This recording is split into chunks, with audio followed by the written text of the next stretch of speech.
Runners are funny. We can tell you our pace down to the second, how many miles are on our shoes, and exactly which gel ruined our life at mile 32. But ask what muscles are actually carrying us, how much sodium we're losing, or why our stomach suddenly declares independence during a race. And things get quiet. I've been there. I've chased numbers, cramped like a folding chair, skipped strength work, and blamed sugar for crimes it may not have committed. So this episode is about the machine we keep asking to suffer for fun. The muscles that move us, the sweat that drains us, the fuel that sometimes betrays us, and the strength that keeps the wheels from falling off when the miles get ugly. No magic formula, just a better understanding of what your body is asking before it starts yelling. Cue that intro music. Who says you need to fly to reach the top? Keep beating your block till your feet are hot. Get your head out the sand, join the flock. It's okay to run scared, we enjoy the lie. Welcome back to the Ostrich Running Podcast. I'm your host, Nick Miraz, and we got another solo episode today.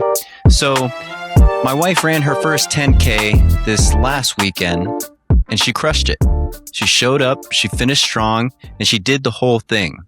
But afterward, she said something that kind of stuck with me.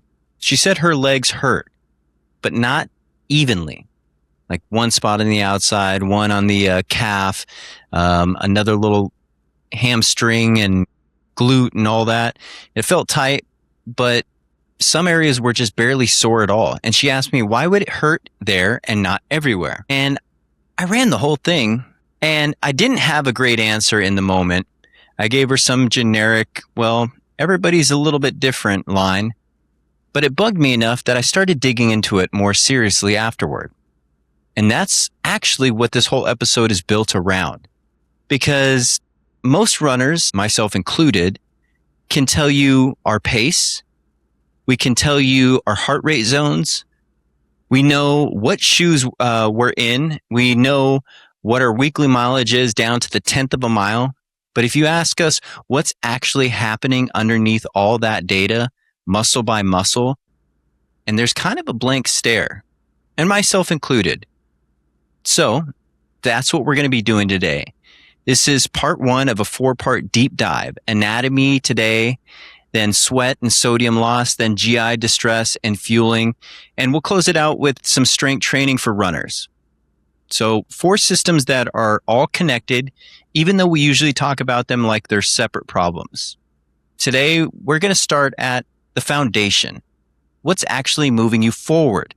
And why understanding that matters more than people think. So here's where I want to change the way of your thinking. Running is not just your quads, your calves taking turns. That's how most of us think about it, right? Because that's where we feel the burn. But running is actually a coordinated single leg movement. Every single stride, you're airborne, and then you land on one leg. And that one leg has to absorb your entire body weight, stabilize your hips, control your knee, and then fire you back into the air over and over for however many miles you're doing it. It's basically a few thousand controlled single leg landings in a row. That's genuinely a different sport than quads and calves go brr, and understanding that changes how you train. So let's break down who's actually doing the work. The most important one, your glutes, specifically the glute max, are one of the biggest players here. Its main job is hip extension, meaning it's producing and controlling the force that drives your leg backward and pushes you forward. Now, research using EMG, which is basically electrodes that measure muscle activation, has shown that the glute max lights up significantly during running, especially as you pick up speed or run uphill. It's essentially a power producer. Then you've got the glute medius and minimus. The smaller guys on the side of your hip. And their job isn't really about propulsion. It's about control. And every time you're on one leg, which again is every single stride, those muscles are working to keep your pelvis level and keep your femur from collapsing inwards. They're instabilizers, not movers. Now, quads are doing what you expect, but with a twist. They're heavily involved in absorbing load when your foot hits the ground, and they extend the knee. A lot of the burn people associate with running downhill late in a race is your quads eccentrically controlling that landing force. Now, hamstrings contribute to hip extension too, working alongside the glutes. And they're also controlling the lower leg during the swing phase, basically decelerating your shin before your foot lands, so you don't slam into the ground, really. And your calves, the gastrocnemius and soleus are major players in supporting your body weight and generating propulsion off the ground. I also don't claim to know these words. These muscles take on a huge amount of load, stride after stride, which is part of why calf issues are so common in runners. Hip flexors, they bring the leg forward through the swing phase, and their role becomes more pronounced as you run faster. Now, there's more leg to bring through more quickly. Your trunk, right over here, your core, they're not just for aesthetics. I know you want to think that, but their job is resisting rotation you don't want and help transfer force between your upper and lower body. A stable trunk means more of your effort actually goes into the forward motion instead of leaking out sideways, right? And your feet and ankles are creating this platform that somehow both stable and adaptable at the same time. Stiff enough to push off, flexible enough to even handle some uneven ground. Okay, so let me get off the soapbox for a second because I hear this phrase constantly. My glutes just aren't firing. I used to say it myself, but that's really not typically how it works. Your glutes generally aren't just switched off like a light switch. What's more likely happening is some combination of insufficient strength, poor timing, fatigue setting in, limited coordination, or another muscle group picking up more of the workload than it actually should. That's a very different problem than a sleep, and it needs a different fix. Calling it a sleep makes it sound mysterious. It's usually not mysterious. It's usually just undertrained or out-coordinated. Now, back to my wife's question, why did one area hurt more than the other when both legs did the same race? And through my little research, here's what I've learned. And I want to be careful how I say this because soreness in a specific area can show you where unfamiliar or excessive stress has accumulated, but it is not a diagnostic tool on its own. Soreness tells you something happened there. Doesn't reliably tell you why. And it definitely doesn't mean that there's a muscle problem. This trips people up constantly, myself included. If your calf is screaming after a race, the easy conclusion is my calves are weak. I need to strengthen my calves. But sometimes what's actually happening is your calves are compensating because your glutes aren't contributing enough force or your hip stability broke down late in the race and your calves got stuck picking up the slack.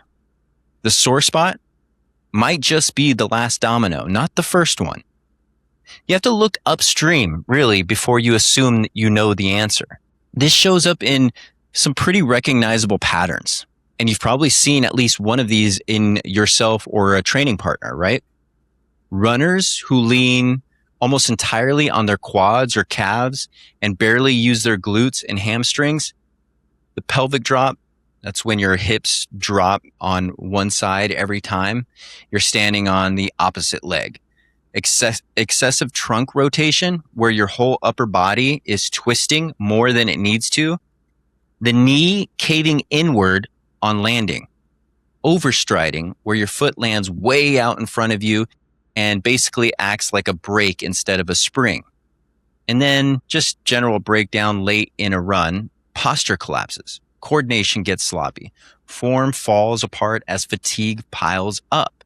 I want you to think about your body like a team, not a collection of individual parts. When one player on the team isn't pulling their weight, let's say your glutes, they could be underperforming. Well, somebody else has to cover for them. And a lot of times that's your calves or quads absorbing extra load they weren't really designed to handle alone. Rep. after rep, mile after mile. So when that muscle finally gets sore or cranky, it's not necessarily broken. It might just be exhausted from covering for a teammate. That's a completely different training conversation. So what do you actually do with this? Well, here's where I'd push back on the obvious answer, which is just think about your glutes more while you run. No, don't do that. Don't spend your long run consciously squeezing your glutes with every step. I'm thinking of Nacho Libre. That's not sustainable. And honestly, it's not how efficient running works anyway. Good running mechanics need to be automatic. You don't want to be thinking about individual muscles at mile 18. What you actually do is improve the system outside of running through strength work, through drills, through consistent practice. And then you trust your body to run efficiently without you micromanaging it. Now, if you remember one thing from this section, remember this: running isn't a two-legged activity that happens to alternate. It's a repeated single leg task thousands of times per run, where your glutes, hamstring, quads, calves, hip flexors, core, and feet all have a specific job to do in a specific sequence without you thinking about any of it. When that system is working well, it looks effortless. When it's not, something else quietly picks up the slack, and eventually you will feel exactly where. Now, I'm not going to sit here and tell you that if your knee hurts, it's definitely your glute medius, or that soreness in one spot means you have some specific injury. That is definitely not my lane. And honestly, anybody telling you that with total confidence off a podcast is definitely overstepping. What I will say is, if you got pain that's persistent, pain that's only on one side and won't quit, pain that's actually changing how you move, or pain that's getting worse instead of better over time, that's your cue to go see someone qualified. A PT, a sports medicine doc, somebody who can actually assess you in person. Self-checks, they're great for awareness. They are not a substitute for an actual evaluation. Speaking of self-checks, here's something that you can do this week that costs nothing. Grab your phone, film yourself running for 20 to 30 seconds from side to side and another 20 to 30 seconds from behind. Then just go back and watch it. Compare your left side to your right side. Does your pelvis drop noticeably on one side? Do your knees cross over toward the middle when you land? Is there a ton of side to side movement, like you're running on a tightrope? And here's a big one: film yourself early in a run and then again later, because when you're tired, your posture is going to be changed. The other thing I want to talk about is, if this is a lot, consider on the Alethea Run Sensor. It will identify a lot of these problems for you. Even if it's for a few months, try it out. My link is in the bio. You can use my promo code for a discount code. But I love that little sensor. It's changed the game for me. Do your calves or quads always seem to be the thing that gives out first? You're not diagnosing anything here. You're just building awareness of your own patterns, which is honestly a step most runners skip entirely. All right. Understanding which muscles are actually doing the work when you run is one piece of this puzzle. But those same muscles don't function well if you're dehydrated or your sodium levels are wrecked. So we're going to get into something almost nobody actually tests for themselves: how much fluid and sodium you're really losing out there, and why guessing is probably costing you more than you actually realize. So now that we've talked about the muscles doing the work, we need to talk about what happens when you put that system in the heat and start leaking fluid like a broken sprinkler. Or if you're like me, I'm a heavy sweater. In hot conditions, I've measured myself around a 1.5 liters per hour. I've also cramped up badly enough in races that for a while I became completely obsessed with sodium. I mean, I obviously started an electrolyte company and running brand. So, I wanted to be able to tell how many milligrams I lost, how many I need to replace to guarantee that my legs never locked up again. Unfortunately, the body does not negotiate in clean, round numbers. When I started developing the electrolyte product, I had to study this more seriously. That's when I realized I had been blending 3 measurements together: sweat rate, sodium concentration, and total sodium loss. They're connected, but they are not interchangeable. Now, a sweat rate tells you how much fluid leaves your body over time, usually in liters per hour. Sweat sodium concentration tells you how much sodium is in each liter, usually in milligrams per liter. Total sodium loss combines the two. Now, 2 runners can both sweat 1 liter per hour, but one can lose far more sodium because their sweat is more concentrated. Or 2 runners can have similarly salty sweat, but the heavier sweater loses more total sodium because more fluid is leaving the body. The basic math is sweat rate multiplied by sweat sodium concentration equals estimated sodium loss per hour. If you sweat 1 liter per hour and your sweat rate contains 1,200 milligrams of sodium per liter, your estimated sweat loss is about 1,200 milligrams per hour. It's a very useful number, but estimated sweat loss is not automatically required intake. If a test estimates that you lose 2,000 milligrams of sodium per hour, yes, that's possible. That does not mean you must consume exactly 2,000 milligrams every hour. Race duration matters. Temperature matters. Your drinking tolerance, starting hydration, aid station access, previous experience, and medical history all matter. Forcing a perfect 1-to-1 replacement can create its own problems, especially if it encourages you to drink beyond what your body can handle. The goal is not to win a spreadsheet. It's to build a strategy that helps support performance, works with your stomach, and does not create some unnecessary risk. Let's start with the test almost every runner can do it at home, and that's a sweat rate test. Use the same reliable scale before and after you run. Weigh yourself before exercise in minimal dry clothing. Record your starting weight and exactly how much fluid you drink. If you pee, record that amount when possible. Exercise for a known amount of time. When you're finished, dry off, remove the wet clothing, and weigh it again under similar conditions. As a practical estimate, 1 kilogram of body mass loss represents roughly 1 liter of fluid. You take that weight lost, add the fluid consumed, and subtract any urine produced. I would love to see how you calculate that.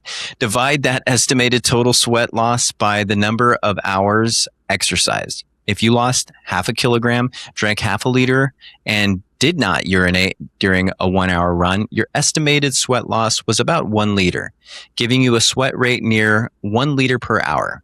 Now, that is a field estimate, not a laboratory truth. Wet clothing adds weight. Sweat remains in shoes and hair. Food and bathroom use affect the result. Different scales introduce error. During very long sessions, breathing and fuel metabolism make the math less clean. Research reviews still describe body mass change as the simplest practical way to estimate whole body sweat rate when these limitations are considered. But guess what? Your bathroom scale can estimate how much fluid you lost, but it cannot tell you how salty that fluid was. White salt on your shirt may suggest you're a salty sweater, but it still does not give you a reliable number in milligrams per liter. Calling a weigh-in alone a complete sweat test is like checking your gas gauge and claiming that you tested the engine. To measure sodium concentration, you need to collect and analyze sweat. In research, the reference approach is a whole body washdown. The athlete exercises in a controlled setup after the body and equipment are carefully cleaned. Sweat remaining on the body is collected through standardized wash and analyzed. It's thorough, inconvenient as all hell, and mostly something you can see in research and not at your local running store. Pause. My coach just recently messaged me about a sweat test that she got called the H-Drop Sweat Sensor, and they offered her a $50 off code that she has permission to share. So make sure if you're hearing this, reach out to me. I will put you in contact with my coach and we'll get you a discount on that sweat test. I'm going to be using it for Route 66 coming up and making sure that I have the most accurate information of sodium and sweat loss during a lot of my workouts so I can practice what I preach and what I'm telling you guys here. But I want to make sure that you guys reach out to me if you're listening to this. It is each drop sweat sensor, and we will hook you guys up and try and get you a code. I'll reach out to my coach and see who we can help out there. But the most practical athlete testing uses a regional sample. A skin site is cleaned. Sweat is collected from that area with an absorbent patch or a stimulated collection method, whatever you got to do. The sample is handled correctly and sodium is measured with an analytical device. The important word is regional, and that's sweat from one body part is not automatically identical to the average concentration across the entire body. So research comparing regional patches with the whole body washdown found that results deepened on the collection site and that correction equations can improve the estimate. There has been research comparing analytical devices also found that separate instruments may produce somewhat different readings. So results from different methods should not be treated as perfectly interchangeable. That doesn't make practical testing useless. It just means that the protocol really does matter. Poorly cleaned skin can contaminate the sample, collecting too late, leaving a patch on too long. Evaporation and poor sample handling can actually distort the result. And a device is not automatically validated because it produces a number with 2 decimal places. Look for University Exercise Physiology or Human Performance Lab, a reputable sports performance center working with qualified sports scientists or sports dietitians, or a clinic that can explain its collection and analysis. But, we look into some of these sensors and we make sure that, they have a good team backing in them. Like Precision Fuel and Hydration, they also have an in-person sweat test center where they use stimulated regional collection method. That is a practical commercial option, not the unquestioned research gold standard, and the resulting strategy still needs to be tested in training. Before paying, just make sure you ask questions. Are you measuring sodium concentration, or are you only estimating sweat rate? What collection method do you use? How is the sample analyzed? Is the result regional or adjusted to estimate whole body concentration? Will I get in milligrams of sodium per liter? Will you help me test the recommendation in training? And are you helping me understand the result or just leading me toward a certain product, right? You want to make sure that you get all of that stuff out the way. But Precision Fuel will do an in-person test for you. A sweat test should improve your starting point. It should not become a permanent commandment. I think it's important to understand that sweat rate changes with heat, humidity, pace, clothing, and acclimation. Sodium concentration varies widely between athletes and can also shift within the same athlete. One result is useful information, but the final strategy still has to survive real training, real weather, and your real stomach. That's why I would test sweat rate more than once. Do one on an easy run, do another in hotter conditions, do one closer to race intensity. You're not trying to create a perfect universal number. You're just trying to understand your likely range. Then combine that range with your sodium concentration result and estimate what your losses actually may look like. From there, experiment responsibly. Track thirst, fluid intake, stomach comfort, performance, and how you feel afterwards. Change one variable at a time when possible. That's what's so fun about the sport. We get to tinker like we're in a lab with our body, right? Also understand that more is not automatically safer. Exercise-associated hyponatremia is abnormally low blood sodium during or after an exercise, and excessive fluid intake is a major risk factor. Sodium does not give you permission to overdrink. You cannot pour unlimited water into your body and assume an electrolyte capsule will cancel that out. And sodium is not cramp insurance. It really isn't. Yes, I say that and I have an electrolyte company. I'm not going to, say you need this or you won't cramp. I say that because I've cramped hard even with my electrolytes. Now, research in ultramarathons ultramarathoners and triathletes has not supported the idea that sodium intake alone reliably prevents exercise-associated muscle cramps. Fatigue, pacing, conditioning, and previous cramp history can all matter. Sodium may belong in your plan, especially when losses are high, but it is not a force field around your hamstrings. So here's the simple version. Measure fluid loss with your body mass change. Measure sodium concentration with an appropriate collection and analytical method. Multiply the numbers to estimate hourly sodium loss. Then use that estimate to design a strategy, not obey a prescription. Your numbers give you a better map. You still have to drive the course. Even when fluid and sodium are all dialed in, the race can still unravel if the gut cannot process the carbohydrate being sent in. Okay, so we just spent a good chunk of time talking about sweat and sodium and how much you're actually losing out there and why guessing your way through hydration is a bad plan. But fluid and sodium are only half the equation. The other half is what you're putting into your gut in the first place and whether your gut actually wants it. And this is actually the section where I think a lot of runners are going to recognize themselves. That's why I saved it a little bit later, because I hear the same sentence over and over. Sugar upsets my stomach. That's it. That's the whole explanation. I say that. I say it so much. But when I went down this research little hole, like something changed, right? So what I found is there's a problem with sugar upsets my stomach. It's not wrong. It's just an incomplete sentence. It's like saying my car broke down because of the engine. Okay, sure. But which part of the engine and why?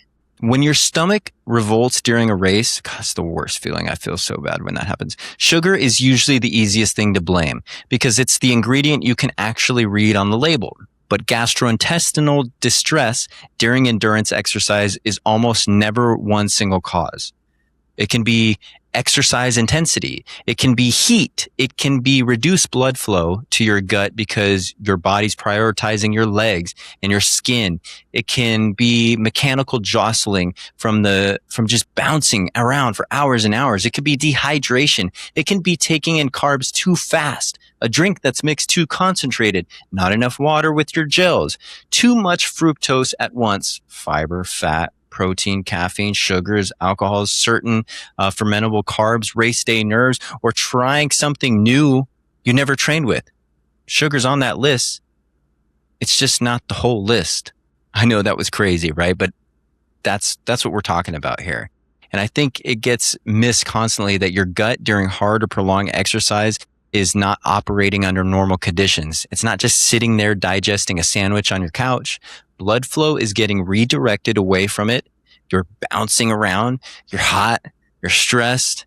And you're asking it to process fuel on top of all that. That's what makes these runs so incredibly amazing when you finish without a gut issue. So that's something that is nutritionally perfectly fine on paper and can still fail you completely on race day purely because of concentration, timing, heat, or intensity. The fuel doesn't have to be bad to wreck your stomach. It just has to be wrong for that moment. So let's actually talk about carbs for a second, because this is where people get tangled up in half information. Glucose and carbs that convert to glucose mostly get absorbed through the transporter in your gut called the SGLT1. And think of that as a doorway, and that doorway can only let so much through per hour. Fructose is different. It uses a separate doorway called the GLUT5. And this is actually kind of a cool piece of sports science. When you combine glucose and fructose together, your body can use both doorways at once, which means you can potentially absorb and burn more total carbohydrates per hour than if you were relying on glucose alone. That's part of why a lot of modern race fuels blend the two. Now, this is generally one of the more useful things I've learned about fueling. Your body has more than one way to absorb carbohydrates. Glucose goes through one transporter, fructose goes through another, a different one. When you combine them, you're not just dumping the same sugar in twice, you're actually opening up a second lane on the highway. And that's why a lot of endurance fuels are formulated as a glucose fructose blend instead of just straight glucose. But, and this really does matter, that does not mean that fructose is some magic unlimited fuel source for the body. Some runners genuinely do not tolerate much fructose at all, especially on its own. This is a tool, not a guarantee. So don't hear combining glucose and fructose helps and think there's one perfect ratio you need to hunt down. There isn't a universal magic number here. Product formulation matters, but so does your own gut. And so does how much you've actually practiced with that fuel. Two runners can use the exact same product and have completely different outcomes. Now let's talk about actually reading the label, because most of us just glance at it, total carbs, and okay, that's what I need per hour. And I want you to look deeper than that. Here's something that trips people up. An ingredient can be totally fine, even healthy in your normal life, and still be a disaster in a race. Fiber is good for you generally. Real food, whole ingredients, all of that. But high fiber during a hard effort, that can sit in your gut and cause problems. Same with fat, same with a big protein serving, same with a lot of the sugar alcohols you'll find in healthier or low sugar products. Now, none of these ingredients are villains. They're just frequently the wrong tool for the specific weird conditions that your gut is dealing with mid-race. And let's clear something up, because I think table sugar gets an unfair reputation in endurance circles. I'm guilty of making them the villain. It's literally just glucose and fructose bonded together. It's not some processed poison. Plenty of athletes handle sucrose-based fuel just fine. The issue was never really sugar is bad. The issue is concentration, dose, timing, and your personal tolerance. That's the big important thing. So if your stomach has been a problem, here's an actual process and not just a shrug. Start by writing down exactly what you've consumed, every gel, every sip of drink mix, aid station food, caffeine, all of it, with a rough timing. Then calculate your approximate carbohydrate per hour, but don't stop at the hourly average. You can average out to a perfectly reasonable 60 grams of carbs an hour and still have your stomach implode, because maybe you took 3 gels back to back at an aid station with almost no water. And then there's nothing for the next 40 minutes. The average looks fine. The actual timeline was a disaster. So when you're troubleshooting, don't just look at your hourly total. Look at the clusters. Look at where you cram things in too fast, or where you took a gel just dry because the aid station ran out of water. Gosh, that would be a nightmare. After that, check whether your drink mix was stronger than the directions called for. A lot of us overscoop when we're trying to get more calories in. Factor in heat and intensity, because your tolerance on a cool run is not your tolerance in a race day heat at threshold effort. Looking for high fiber, high fat, high protein, or other items that you might have grabbed at an aid station without thinking about it. And then this is the part people skip. Change one variable at a time. Don't overhaul your entire fueling strategy after one bad race. You won't know what actually fixed. Which brings me to gut training, because your stomach is genuinely trainable. There's real evidence. We see it with a lot of these running influencers who are consuming insane amount of carbs. You can train your gut to improve tolerance and reduce symptoms for a lot of your different runs. Basically, your gut will adapt to what you consistently asked it to do, kind of like any other tissue in your body. And I know nobody wants to train 6 months for a race and then lose in a porta potty. And the good news is you can actually train your gut just like your legs. You start below your target intake and build up gradually. Use the exact products you're planning to race with. Don't debut something new on race morning. That's just asking for trouble. Practice at race-specific intensity. And in the heat, you'll actually be racing in, not just an easy Sunday jog. And train your drinking, not just your eating. That's a skill too. But I want to be clear. Gut training is not a license to push through serious, persistent symptoms. Trainable doesn't mean bulletproof. And on that note, some symptoms are not just train through it situation. Blood in your stool, repeated vomiting, severe abdominal pain, fainting, unexplained weight loss, or symptoms that show up even when you're not exercising, that's a conversation with a doctor, not a fueling tweak. I also say if you're chasing this rabbit hole and considering something like one of these other low FODMAP approach that is a legitimately research strategy for some runners with persistent GI symptoms, but it's also restrictive. And it's not something I'd recommend everybody just adopt on their own. That one's worth doing with an actual sports dietitian, not a podcast. And I think if you go reach out to the Buff Runner or other people who are licensed dietitians, they can direct you in the right direction. All right. Once you understand what muscles are doing the work, what you're losing in sweat, and what your gut can actually process, the final question is whether your body is strong enough to keep doing all of it, especially when the race gets ugly.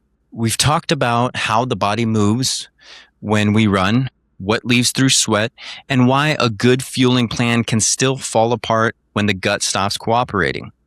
Now, we need to talk about the thing runners know they should do, but somehow keep moving to the next Monday: strength training. Most runners either avoid the gym because every available minute should be spent running, or save 40 exercises from Instagram, perform 4 once, and call that a program. If your strength routine is 6 versions of a clamshell and then you stand on one foot while brushing your teeth, we may need to tighten that plan up a little bit. I'm just saying, as somebody who has neglected strength training myself, I've run a lot, felt fit, and convinced myself that running was enough until fatigue arrived, especially in these early ultras that I did. I was just doing too much volume and not enough strength, and I would fall apart late in races. A collection of good exercises is not automatically a good program. A program has purpose. It has movements selected for a reason, enough resistance to create adaptation, a way to progress, and enough consistency for the body to learn something. You need a few useful movements you can repeat and improve. For runners, strength work should help us produce force, absorb force, stabilize the pelvis and knee, resist unnecessary trunk rotation, build calf and soleus capacity, maintain posture under fatigue, and preserve force late in a race. Early in a race, almost everybody looks efficient. The question is, what happens after hours of climbing, descending, sweating, and arguing with yourself? Strength does not remove fatigue. It gives the system more capacity before your form becomes a different sport. Activation drills can be useful. A banded sidestep, bridge, or clamshell may help you feel a muscle prepare for a session or follow a rehabilitation plan. But feeling a muscle burn is not the same as making it stronger. Activation is the nervous system recruiting the muscle. Strength and capacity require that muscle to handle meaningful force and gradually greater demands. You can activate your glutes with a light band for 5 years and still avoid the part where you eventually have to load them. Different exercises load the glutes differently, and research has found substantial gluteal demands in loaded split squats, single leg Romanian deadlifts, single leg hip thrust, Bulgarian split squats, I hate them, and side planks. The point is not that one exercise wins forever. Exercise choice and resistance change on the demand. Single leg exercises are useful because running repeatedly asks us to control the body over one leg, but they don't need to copy running perfectly. The gym develops qualities. Running teaches you how to use them.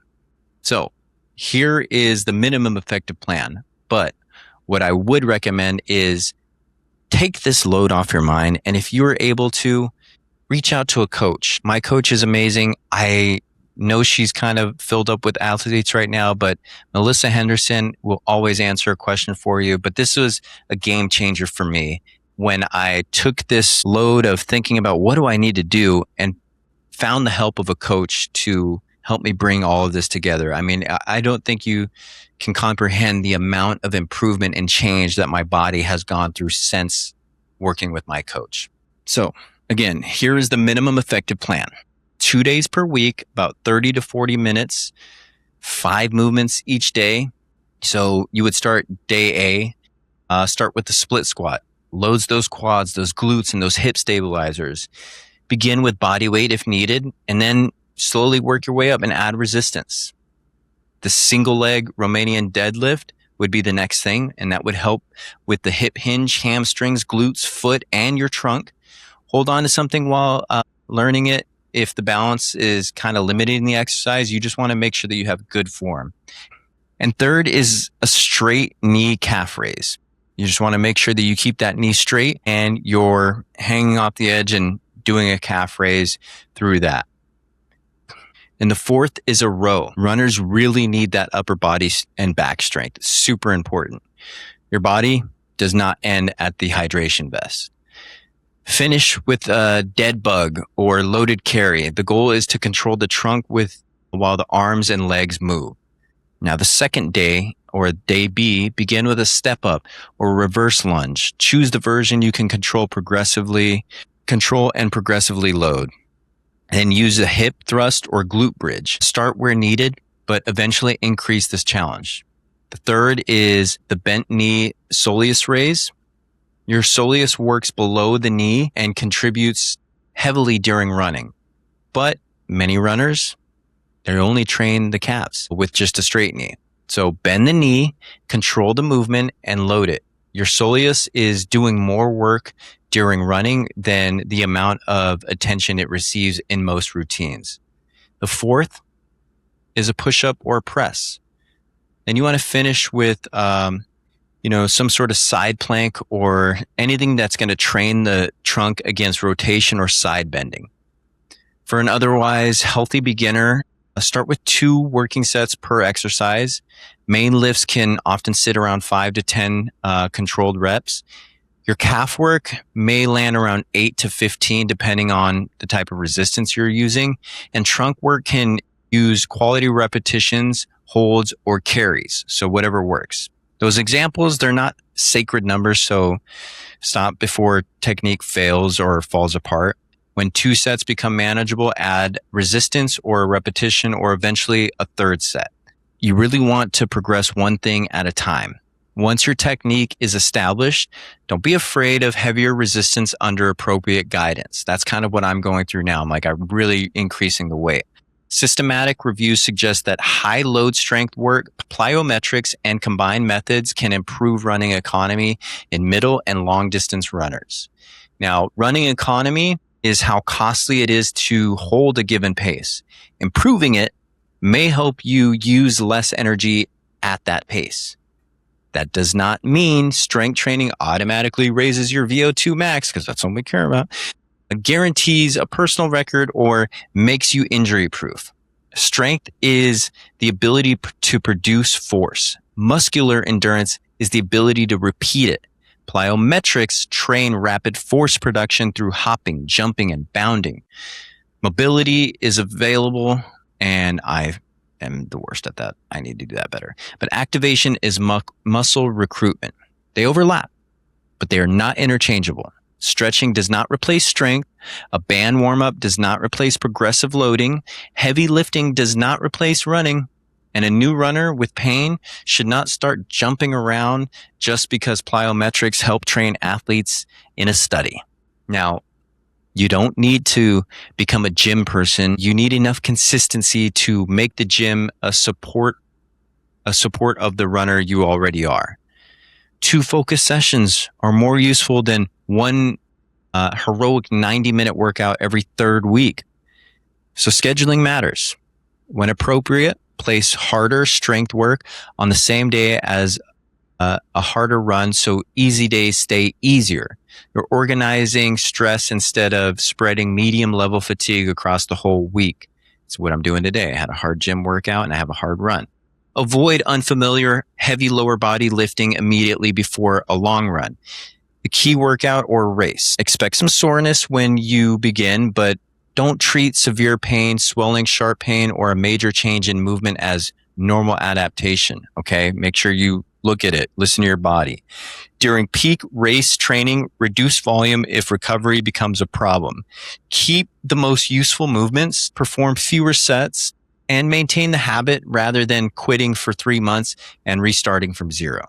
Strength training, it should make your running program more complete and not turn every week into a recovery crisis, okay? The correct dose depends on your history, your injury status, your goals, your running volume, and recovery. More is not automatically better. Enough is better. And that brings me back to my wife's 10K. After the race, she could tell me which parts of her legs felt the work the most. The goal was never to make sure she felt nothing, because running creates fatigue and soreness, especially when the effort or distance is unfamiliar. The goal is to build enough capacity across the whole system that the same area does not always become the weak link. The goal is not to feel your glutes working every step. The goal is for your body to have enough strength and coordination that you don't need to think about them. You build the capacity during training.